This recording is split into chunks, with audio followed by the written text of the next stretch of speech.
And welcome into another episode of the Outsider Sports Hockey Podcast. Conference Finals series are well underway, and I can guarantee not one of the three of us, myself, Ben Mandel, with Tom Leone and Mike Dykunzak, none of us saw both of these series being 3-0 after 3 games. But here we are. Initial reactions before we really jump in. Tom, we're going to you first. What are your thoughts on how these conference final series have been playing out, and why is it that both of these series are 3-0? I think we both know where I'm going with this. It's because the playoff format sucks. These both of these series probably should have been a round 2 matchup when you look at the teams and how they match up. I had a feeling that after watching the first couple games of the first game really of Dallas, Vegas, and I think I said it on last week's pod, I thought Vegas was going to close it out in 5. I'm more surprised that Carolina hasn't been able to make it a series. And you know what? Actually, I'll rephrase that. I'm surprised that Sergei Bobrovsky has been this good and has pretty much prevented Carolina from making this a series. I think this is one of the best goalie runs we've seen over the last couple of years from the Cat over there in Florida. And I'm going to say that he's the main reason why Florida is up 3-0. I think Carolina's played a decent game. They just haven't been able to score, and it's because of him. And the Vegas-Dallas series, I just think that Dallas, it was a great season for them. They have guys I would love to see win a cup: Domi, Pavelski, Robertson, Hintz. They're a very likable team, but I think they might have just ran into they got to the end of their road, basically. I think that them losing in a conference final is about as much as you could ask for them. Vegas is clearly the better team. They're showing that. They're dominating. Their defense is just too much for Dallas. And yeah, I think that's like my overall thoughts on the series. I just think Vegas is a way better team than Dallas, and the playoff format leads to this type of matchup in the conference finals. And on the East side, I just think that it's all on Bobrovsky. You just got to give him props because he's single-handedly keeping Florida not necessarily in games, but just preventing the doomsday, letting in softies and letting a bunch of goals in when Carolina, puts their foot on the pedal. He's just standing on his head. Yeah, and with Dallas, it does feel like they've kind of reached their peak. It felt like that really yesterday in Game 3, the way they got their doors blown off. But when you look at Carolina, it's not like they didn't have to play a good goaltender in round 1. I know round 2, the Devils' goaltending has been talked about and heavily criticized in that series. But, Bobrovsky, yeah, he's been great. This Florida team in general, it's just starting to feel like a team of destiny. And there's just nothing you can do to get out of their way, really, or to prevent them from going forward. That's just what Florida feels like right now. And I kept saying, not like the 2012 LA Kings. This feels like the 2012 LA Kings. I kept saying it was more like that Devils team that didn't win the cup. But, I mean, I don't know. I don't know if Florida's going to be stopped at this point. But I think when you look at Dallas, Vegas, PK Subban said last night on the broadcast during one of the intermissions that he's more just disappointed in how soft Dallas has been. There's been no fight, no physicality. In the times they have gotten physical, it's been Jamie Benn cross-checking Mark Stone in the face after he's already on the ground. He not only got a game misconduct there just a minute and a half into the game, but now he's going to sit out games 4 and 5 if they can get it to game 5. So it's just been stupid penalties. I know Dallas had a lot of fight in Vegas, but I thought Vegas outplayed them. They've been I thought Vegas maybe was a little too passive, and that's why Dallas was able to get back into those games. But really, I think Vegas has just been worlds better. Now, Mikey D, we got to get to you, because what are your thoughts on these series? I know you talked about it last week about how, you like Dallas, but you just don't see it happening. You were pretty much spot on with this series, but is this really how you saw it going? Honestly, no. And I'm just going to relay back to what Tom is saying, because, we did talk about before the pod too. I mean, it is basically the playoff format, and it is all about matchups, right? It's about playing who at what time and the right time for what team, and et cetera. And that's kind of what's going on here in this Dallas and Vegas series. I feel like with Dallas, as much as they are a complete team, which I've said all year, I mean, I know they were going to be good. I knew they were going to make a run, but they were going to run into a fault, right? if that was going to be Vegas or if it was going to be Edmonton. After that Vegas and Edmonton series, I mean, it kind of just showed you how dominant Vegas was, the way that they handled the talent over at Edmonton. And then also, if you look at the Dallas series, which they had with Seattle, it kind of feels like they had to flex their muscle a little too hard just to get past that team with no experience, brand new franchise team, obviously. It just seemed like it was a little more difficult than it should be. I'm giving my props to Seattle, but at the same time, as good as the team as Dallas was, they kind of had to go an extra mile to get past them, while Vegas is just cruising against as good as a team as Edmonton was.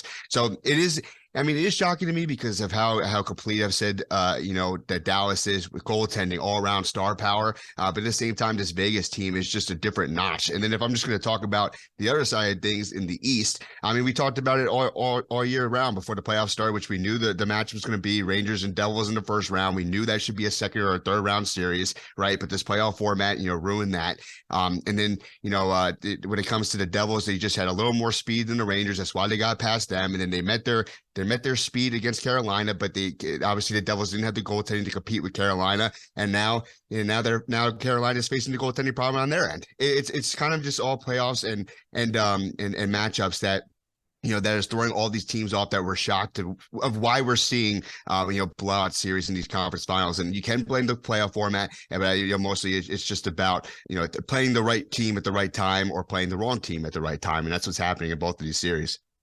Yeah, definitely. And they were really harping on it actually on the broadcast last night about how these four remaining teams are four teams that are not that speed running gun type franchise. You look at a team like Florida, who was that last year and won the President's Trophy. They move off it and go to Paul Maurice, and now all of a sudden that style is working. So maybe you wonder, is it the style? Can you win with that run and gun transition type game? And, Paul Maurice was talking about how you don't have as many transition chances in the playoffs. That's why that style doesn't necessarily work. So that I thought was interesting. But, you guys do talk about the playoff format. And yes, the way the playoff format works, you get a lot of these matchups you want to see in the first round, but it comes at the expense of the later rounds. Because now when you have a series like Dallas and Vegas, Dallas doesn't have that fresh energy that they would have had in round one. Instead, now they're beaten and worn down from two long series with Minnesota and then Seattle. Vegas, on the other hand, there are a couple of just walkthrough series. And Winnipeg was Winnipeg, but Edmonton, a lot of people viewed as the best team in the West. So including myself. So, the format, it really does hurt the later rounds. That's what it's coming down to. The players have voiced their opinions. Fans have voiced their opinions. And while I know Gary Bettman has gotten a lot of hate in the past, I like the way he's grown the game. This is one of the few misses, in my opinion, from Gary Bettman. And the playoff format, there needs to be some kind of correction. I don't understand what was wrong with the old one, to be honest. I know there was a division realignment, but it didn't have to change this much. Yeah, no, I agree with that. And a big thing too, where what I kind of missed growing up, I get the need and the want for, listen, it's clear what Bateman wanted to do with the division realignment in these playoffs. You wanted Boston, Toronto right off the bat in the playoffs. You wanted Rangers, Devils, or Rangers, Islanders. You wanted Edmonton. You wanted Canadian matchups. You wanted your big rivalries to just happen right away and get the playoffs going. And then maybe because naturally a second round and a conference final is going to get them enough national attention and enough viewers where you don't need to necessarily hope for a matchup. But I miss the Devils and Rangers and the Islanders and Rangers playing 8 times in a season. And then 1 through 8, yeah, sure, you might get them in the first round, you might get them in the second round, you might get them in the Eastern Conference Final. But to me, it was even more of a gauntlet. It was even more memorable to me if going 6-2 against the Islanders or 7-1 against the Devils and then meeting them in the playoffs, or the opposite way around. To me, that was better hockey and that was more meaningful. And that's when I would love to say it's the hardest cup. It's the hardest trophy to win in sports. I still think it is, but it gets easier down the line because you're playing your tougher matchups earlier in the playoffs, and I don't think that's going to change unless they go back to 1-8. Yeah, and there's nothing wrong with 1-8, and you know why everyone, including the players, want to go back to the 1-8? because that's how you get true seeding. I mean, in reality, there shouldn't be that much of a difference in the seeding between what they have now and 1-8. But there is, because usually one division is significantly weaker than the other. If you're going to have I understand this playoff format.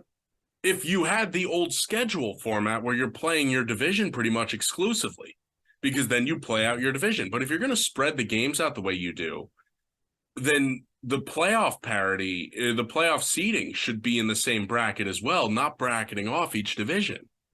Mike, like where do you want to see the playoff format go right now? I think I'd say I would definitely want it back to what it used to, like what Tom's saying, the 1-8. I just think that, that kind of just gives you the true test, and it also gives the teams, what they earn. You know what I'm saying? Like if you put the work in the regular season and you earn that seed to play the worst seed in the playoffs to begin, that's what it should be. It's how it is in every other professional sport. That's how it should continue here in this sport. And I get what they were trying to do this year. Like I know you said there was a realignment of divisions and all that stuff, and it kind of made sense to an aspect, but I just feel like it's just a significant change, and we're seeing it now. And especially in this playoffs that the later matchups are not as entertaining. It's not as good as games because all these teams are worn out from playing their best matchups and their best games in the earlier series against better teams. And that's just what it is. So I would definitely just want to go back to what we were seeing a couple years back. I just think it's how it should be. It's how it is in every other sport. We should continue it here. Couldn't agree more. Now, before we dive into these playoff series, they did announce stadium series for next year. Guys, we're all involved again.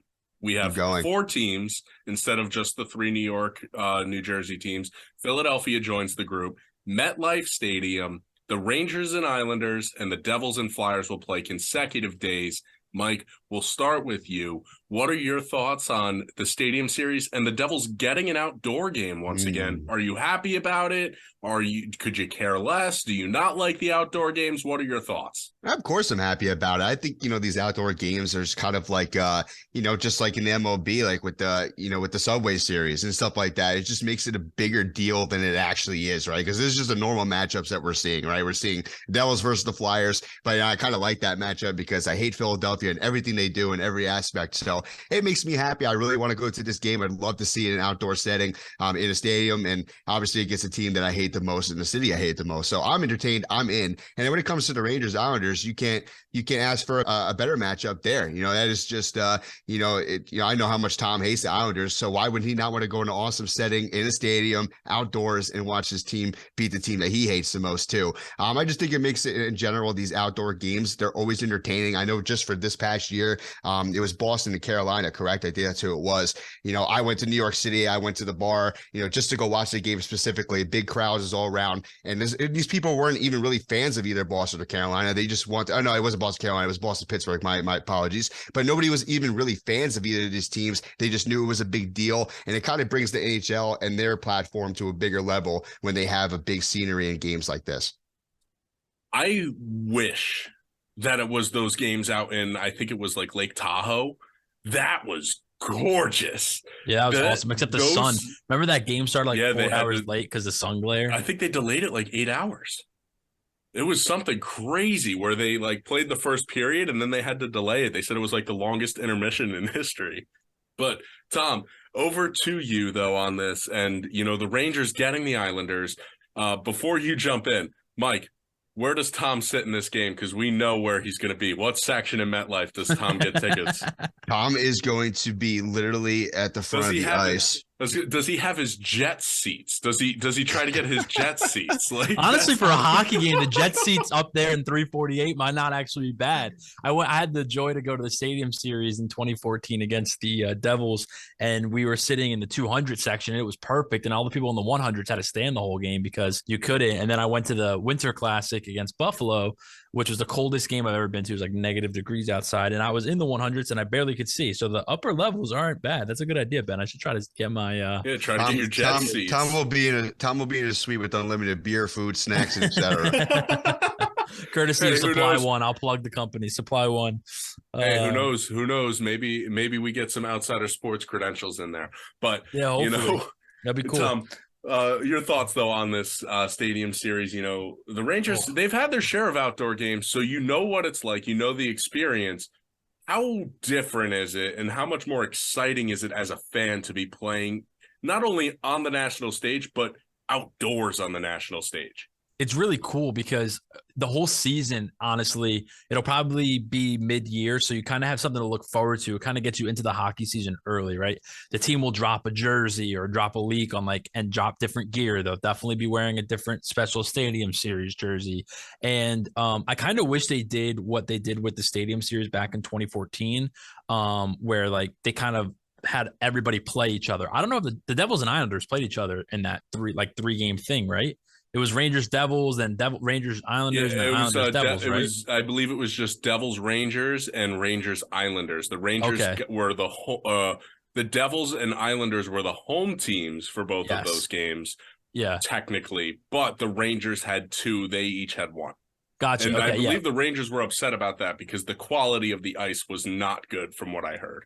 Yes. Yeah. No, it wasn't. And but I just think it's cool, and it really gets you into the hockey season early because oh wow, the stadium series, and I think it gives the players a little extra jolt too. They know they're going to be playing in a big game, in a big stage, national media, middle of the year. They're going to want to make sure they come out firing on all cylinders, so they have a good record going into that game. What I found most interesting though, I mean, I think it cements my point that I always say that the NHL views Rangers Islanders as a bigger rivalry than Rangers Devils, although both are pretty big. But I think the NHL is going to try. I think they have faith in the Flyers and their new management, and that the Flyers are going to go in the right direction. I think they're going to try to revitalize Devils Flyers back in the 90s, that big rivalry, and try to get that that Turnpike rivalry going again. And I think that was a telling sign to me that they decided to go to that matchup when it could have been totally okay to go Rangers Devils after they just played each other in the playoffs and went 7 games. I think that was telling to me. They want the Flyers and the Devils. They want that rivalry to get rejuvenated, and then you go back to your staple and Rangers Islanders. I mean, it's exciting, and I'm so pumped for this, and it gives me something to look forward to right when the season starts, and it should be fun. It is interesting that they didn't put Devils Rangers in there, but I'm actually going to tell you why I think they did this.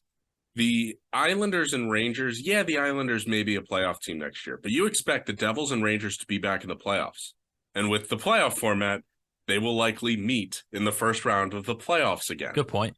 So you have the Flyers and Islanders, you involve 2 more markets that, Islanders versus Flyers, that wouldn't have been as good of a matchup. Rangers, Flyers, there's not as much hatred as Islanders Rangers, obviously. I mean, that's just the obvious choice. And the Devils, you can argue there's more hatred between the Devils and Flyers than there is between the Devils and Islanders. I would say that as a fan. The Turnpike rivalry is real. Now, the Flyers aren't very good. They're not going to be a playoff team next year. The Islanders, I don't think they will be either. I think some of these other teams will dethrone them out of the wild card. But, I think that's what went into play here with a lot of these matchups and the decision-making there. But let's get back to playoff hockey here, because we do have these series going on. I know we gave our thoughts kind of on what's been going on, but let's start in the East. This game 4, it is about to get underway in about a half hour from when we are recording right now. So by the time this does drop, this game will be over, and the Carolina Hurricanes very well could be eliminated. But just for argument's sake, let's say Carolina does come out and win this game. Guys, what does Carolina have to do, and how do you beat Florida 4 times in a row the way Florida's been playing? I mean, the way it is obviously just to stop the flame. Obviously the Panthers right now are so hot. They are literally the team to beat. I said it multiple times over the last weeks. We all can agree, right? This is the 2012 LA Kings, reincarnated. This team is literally just like that. They're physical. They're fly around. They just can't be beat right now. And what Carolina has to do is they have to play their game because of what they've been doing the last 3 games isn't wrong. It isn't like they're beating themselves. They are literally playing the best they can, and they just can't find a way to get it past a goal past their goaltender right now. And that's literally what it is. They need to get their shots in. They need to create better chances, and they need to find a way to be more or as physical as this Florida team. Because, if Florida gets the upper hand in that level, they're going to dominate every single time, 10 times out of 10. So, if Carolina does find a way to win this game, is the momentum going to shift a little bit? Yeah, because we know how good Carolina is at home ice. But at the same time, it all starts with getting it done tonight. So, they got to get some goals against, across Bobby. I'm going to call him Bobby because I can't pronounce his name. So, look, Bobrovsky. Mike, Bobrovsky, he's been great and everything. And, you're right about, like, Carolina's been, it's not like Carolina's been playing atrocious hockey. They haven't been playing their best. And look, this is where we thought this is what was going to happen, honestly, in the Islander series, or at least I did. I thought their scoring just was going to catch up to them, the lack of scoring. I mean, in Carolina, you saw it last game. You see the frustration for them. They can't score right now. Is it just Bobrovsky, or is it the fact that Carolina doesn't have the scoring depth? I think it could be a little bit of both in this series. I think, Bobrovsky didn't look unbeatable against Boston or Toronto. He had his moments. But, Tom, how do you see Carolina getting back into this series? Because like Mike said, it's not like they've been playing bad. It's not like they could say, oh, well, we just need to play better. It's not a simple fix. I think they just need to throw just pucks on net. Just keep throwing them at net. I mean, they hit 3 posts game 3. I think to both of your points, they just got to play their game, right? Don't get away from that. It's nothing they're not doing. I think they just haven't gotten the puck luck. And I think they just got to throw as many pucks in net, getting Muddy up there, getting his face, getting in Bobrovsky's face, getting the blue paint, make things, messy in there. And the beauty of no team wants to go down 3-0, just straight up. But the good thing, if there is a good thing about going down 3-0 as the team with home ice, is the fact that if you do get game 4, you do go back home for game 5 and can make things extremely interesting. I think it's a lot harder the opposite way around. If Carolina was home tonight and got the win, then having to go on the road. So they could make things interesting. They get one tonight, they go back home to Carolina, and they could get back to a game 6. I think the chances of them, doing that are slim to none. But yeah, I just say stick to their game, pucks on net, get in front of Bobrovsky, a lot of screenshots. They should have a bunch of shot attempts on goal, even if it's not grade A chances, right? Don't look for that extra pass. Just put it on net. Look for rebounds, put it on net. That's how I would want the Canes to handle it if I was a fan. Just please, any open opportunity, just put the puck on net. It's what you have to do, really. I mean, when you're playing a hot goaltender, he's someone who's positionally sound. You have to get him out of position. You need to throw pucks on net. You need to get rebounds. You need to muck it up. That's what Carolina's best at. I wouldn't be surprised if they win game 4, just because, again, all 3 of these games have been close games. It's not like they've been outplayed. I thought, Florida outplayed them in game 3. But really, I thought Carolina was the better team for the first half of games 1 and 2, and then Florida turned it on in the second half. I think Carolina was trying to adjust to it in game 3, fell behind in the second period, and couldn't fight back. It'll be interesting to see if they're able to do it again. We do apologize because this could be a moot point by tomorrow morning when this episode does release. But we'll shift out west because this one will be getting underway tonight. When this episode does air. Vegas and Dallas, game 4 in Dallas. Jamie Benn is going to be suspended. He will be suspended for game 5 if that happens as well. What exactly can Dallas do if they're going to get back into this series? Because I don't know if there's an answer, because, Vegas just doesn't let you do anything. Yeah, I'm not going to go with the same point that I did with Carolina, saying pucks on net. I don't have much to say here because I don't think there's a shot. I don't think there is any shot that Dallas will come back in this. Their captain, dirty play, got suspended 2 games. They won't have him on the ice.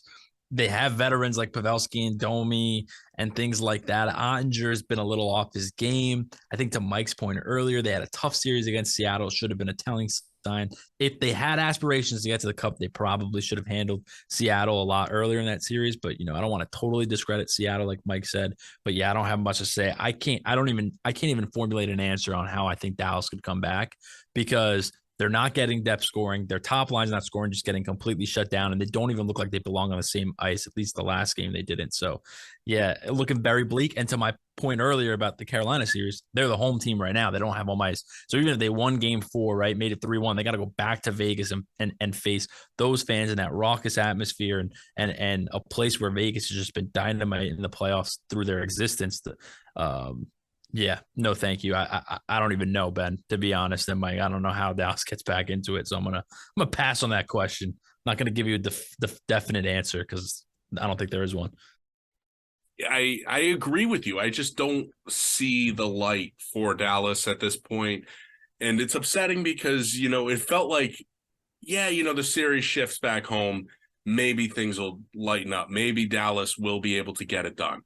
And I mean, just right from the get-go, it was Vegas all over them. They score early. Ben takes the 5-minute major. They get another one there. Ottinger gets chased. It just does not seem like anything's going right for the Dallas Stars. Mikey D, do you have the answer for Dallas? I don't. Just like my other favorite Dallas team that I have, in the NFL, there's never an answer, right? No, I'm just joking. But I mean, the only thing here that I can make believe is if Jake Ottinger turns into like Lehman or Wagner in NHL 23 when me and Tom are playing. Like basically that's the only way. That's literally the only way. You like that, right? Like seriously, because whenever we play those guys, they're just unbelievable. But unless Ottinger just becomes an absolute brick wall and then star power just meets star power and somehow, they find a way to outpower those stars on the other side of things, I don't see anything happening or anything changing. Even if they do pull out a game 4 win, they obviously have to go back to Vegas, as Tom was just saying. That was electric atmosphere. Just the pregame show as it is just makes you want to run through a brick wall. If Vegas is playing as good in Dallas, they're gonna definitely turn it up a notch again just to get it done on their home ice. So I really don't have an answer. I mean, it's all make believe. If I really did have an answer, as much as I love this Dallas team and all their star power, like you guys were saying before, I think their time has run out. They got to where they were supposed to be, but they just ran into the bigger opponent and the better opponent. Yeah, and look, the two highest teams or highest point totals in the West were Edmonton and Vegas. So that should have been the Western Conference Final, like we were saying with the playoff format. Instead look, it's not like Edmonton ended up pushing Vegas that hard either. But, from Dallas's standpoint, it just feels like too steep a hill to climb. They've mentioned it a few times. No team in the NHL has ever come back from down 3-0 in a conference final. Overall, in the entirety of the playoffs, if you have a 3-0 series lead, you win the series 98 point whatever percent of the time. So, wow. Good luck, Carolina and Dallas, because it really just doesn't feel like they're going to be able, either of these teams are going to be able to do this. I mean, if you've made it this far, you're likely not losing 4 games in a row, on the contrary to Carolina and Dallas being in that position. I will say prayer for both of those teams. It's just it's case. It's a good playoffs. Can't wait for the Stanley Cups because these two series are absolutely over. Yes. Yeah. So on the bright side, hey, maybe we can start looking forward to Dallas and Florida as two unstoppable forces colliding in the final. Because, I mean, hey, the way these series are looking right now, this could be a phenomenal final, and I will sacrifice the conference final round for a great final. I agree with that. Vegas, Florida would be has the potential to be an amazing Stanley Cup final. Yeah, it also could be horrible. I mean, Vegas could just lock down Florida. Exactly. Florida can't. That's the thing with Vegas, who's also $11.2 million over the actual hard cap. Somehow, create a luxury tax at this point. But yes, to your point, Vegas can shut down Florida. I don't know if Florida can shut down Vegas, but Florida could definitely keep up with Vegas if that's the style that these games turn into. So yeah, Exactly. And I think it really can be something special. But that is going to do it for us here on the Outsider Sports Hockey Podcast. We appreciate you all tuning in and jumping in with us as we talk hockey. We will most likely be talking about the Stanley Cup final and who will be in it on our next episode, coming out again next Thursday. Make sure you take a look. Follow us on Twitter at OutsiderSports3. Check out our website at outsidersports.net. Find us on YouTube and TikTok by searching Outsider Sports. And as always, let's do that hockey.